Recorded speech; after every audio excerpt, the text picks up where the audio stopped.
Welcome to the prologue. I'm Coach Mike Durner with Durner Performance, and I am Larry Foss. I'm a coach with Fix Studio, and today we are going to talk about how to use IF, especially on your computers, on your bike computer screen. yeah, IF is an interesting thing. So it is the ratio of your normalized power to your FTP, and so it gives you a nice little number that's usually like a point something. So it could be a 0.85 or a 0.90. If it's a 1.0 something, that means you were going really hard. Yeah. Point one is going to be really hard, and the way I use it is I like to use. I think it's the most beneficial on outdoor workouts when you don't have a smart trainer controlling the resistance. But for outside stuff, if it's under a minute, I tend not to use it because it really requires you to have a lap screen. And if you hit the lap after every one, a minute starts getting a little tight, but it's really nice for anything 2 minutes and above, any efforts 2 minutes and above. So you can hit the button and it'll show you what that IF is for that particular interval. And I find it's way easier to look at that percentage number than the wattage number, because I don't know what my wattage is supposed to be at that 85%. I just don't know, because I always just use the IF number because it's much easier for me. Yeah, I agree. I think it's something really easy to understand and wrap your head around when you're either doing a outdoor Cross-eyed. workout. Yeah, when you're cross-eyed in a race. I Yeah, have in a race it works really well too. a lot of times like a mountain bike race or gravel race where you can see, oh, I've been going at this percent of 100 for however long. Um, oh yeah, I should dial it down, or maybe the reverse. Maybe like, maybe I'm having a bad day today. I should try to pick it up a little bit. Um, and then, there's some other, strategies you can use it in, like off the start. I think every coach knows has seen athletes go way too hard off the start. Um, and if you're just looking at that instead of your power, you can be like, ooh, I need to dial things back here. And like you said, using that lap feature, like, oh, hey, if it's a lap race, or even if there's just like different segments to a race, like you're on single track and then you're on a dirt road, like lap it for that dirt road so you can see, ooh, Yeah. I'm trying to make up too much time here. I've used it. I've used it for monitoring a race strategy too, Mm-hmm. and I've actually used it with some triathletes for part of the race strategy. Have them like when you're at different points, you want to be at a different place on the course. I think I I I absolutely use IF more than I use the actual wattage number. Not only for myself, but with all of my athletes, when I'm looking at a workout, the if it's an endurance workout, I look at the IF. Mm-hmm. That's one of the look at the time and then the IF, and that helps me determine how close to prescribed they are. And then for interval stuff, I I I look at I'll highlight the interval and look at the IF, because it's hard to know 20 to 30 people's what wattage they need to be in for each of their intervals. Yeah, and I think, like I said, it was easy to wrap your head around. If you know a 1 to 10 scale of your perceived effort, like that's all it takes. Like, oh, if I'm doing a 10, and the race is longer than, like a short track mountain bike or a cyclocross race, I should probably dial it back.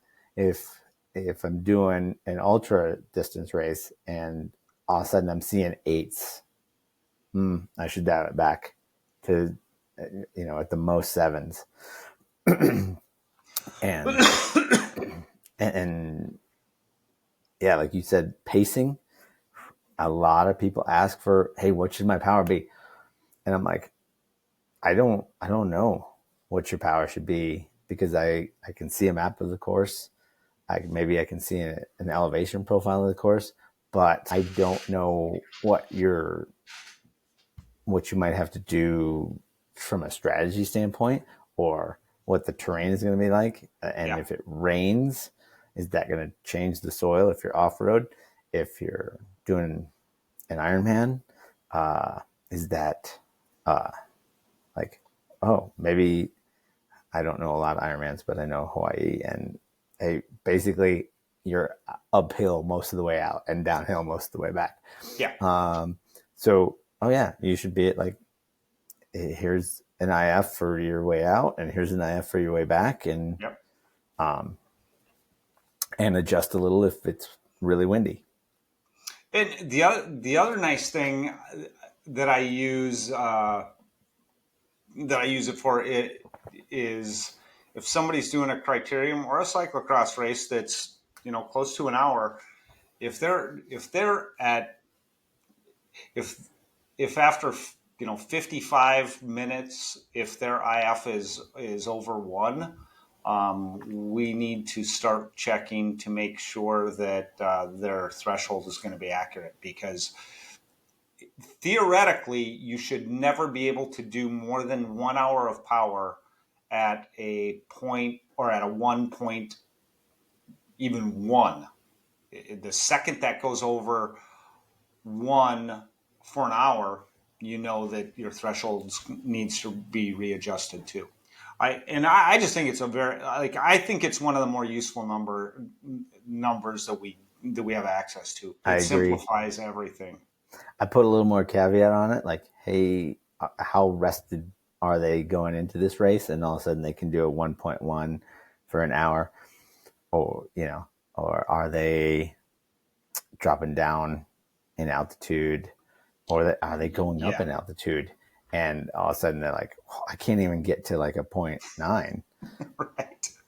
Well, it's because you gained X number of feet in one day flying to Denver and then driving to Leadville.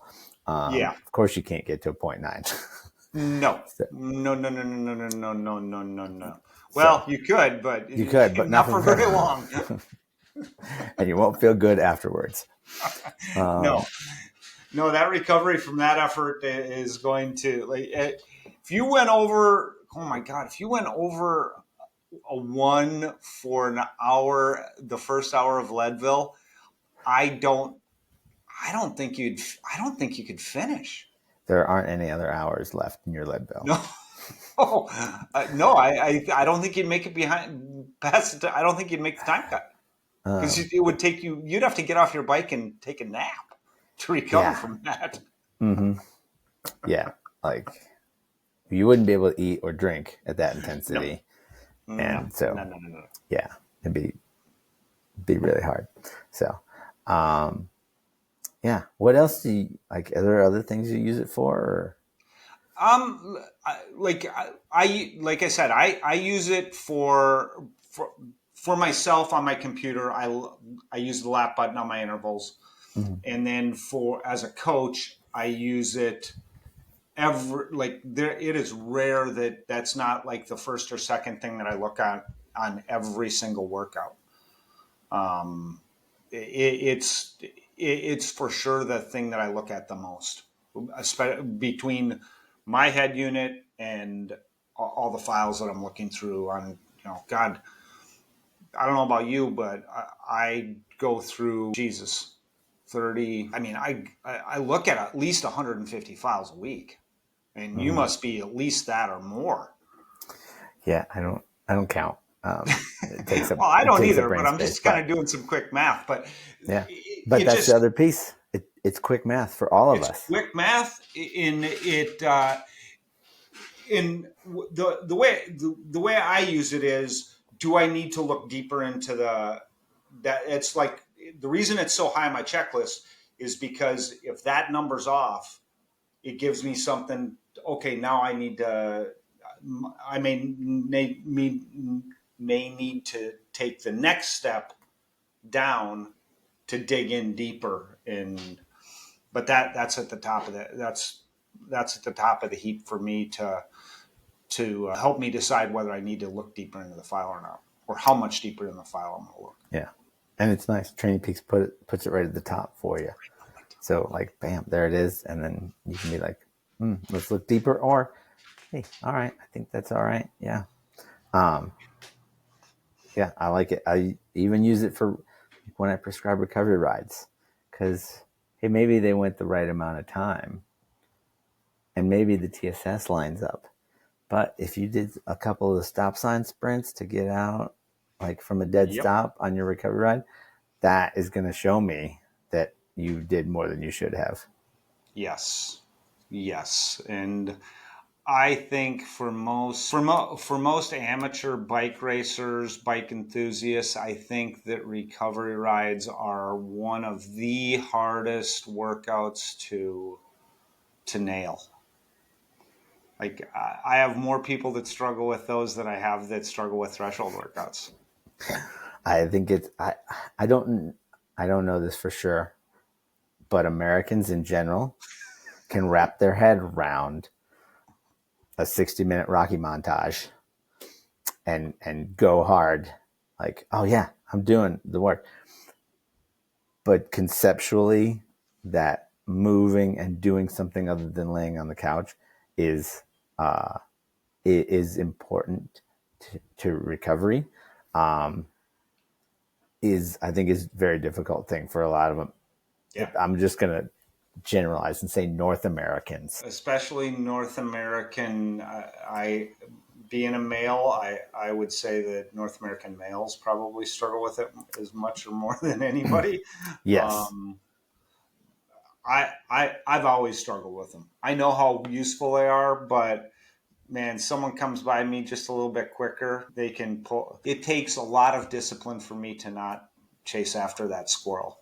Mm-hmm. And I don't think I'm that unique. Judging from all the files I look at, I don't think I'm that unique at all. You know, and this is a total caveat to what we're talking about, but like I had somebody ask me how I go so easy on Swift, and she was a professional at one point, and she's like, how do you? I'm like, I am on the companion app, just giving everybody high fives. That's how I go easy on Swift. Just like I'm trying to be a good Swifter, but it also helps me control the intensity because outside, yeah, I can be disciplined enough to be like, I'll let that person go today. I have no problem. On Zwift, there's so many people passing you, even when you're going hard, that I think it's exponentially harder to do them on Zwift, to do recovery ride, to maintain the IF. Getting back to our topic today, maintain the IF that you are supposed to maintain. Yeah, it's a challenge, and like one of the tools I use for that, and I know that there was a time when you were using it. I don't know how much you're using it anymore, but I if they can't wrap their brain around a recovery ride, I'll have them do nose breathing. Mm-hmm. And typically the people that struggle the most with the recovery rides are also the people that don't nose breathe really well. So that helps keep them in check.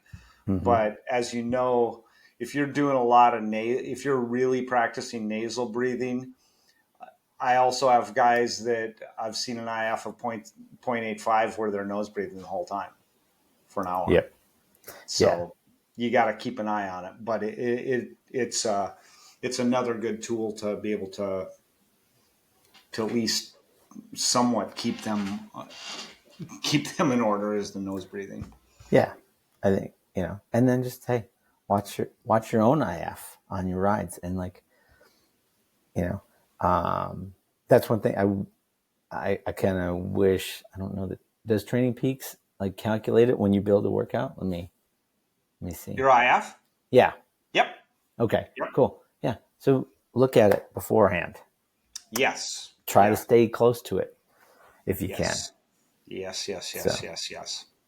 yeah. All righty. I think that about covers it, eh, Mike? Yeah, I think that's a good session on IF intensity factor. All righty. Yeah, we'll. I'm Larry with Fix Studio, and this is the prologue. I'm Mike with Durner Performance. We're Thanks out. for coming out. See you next time.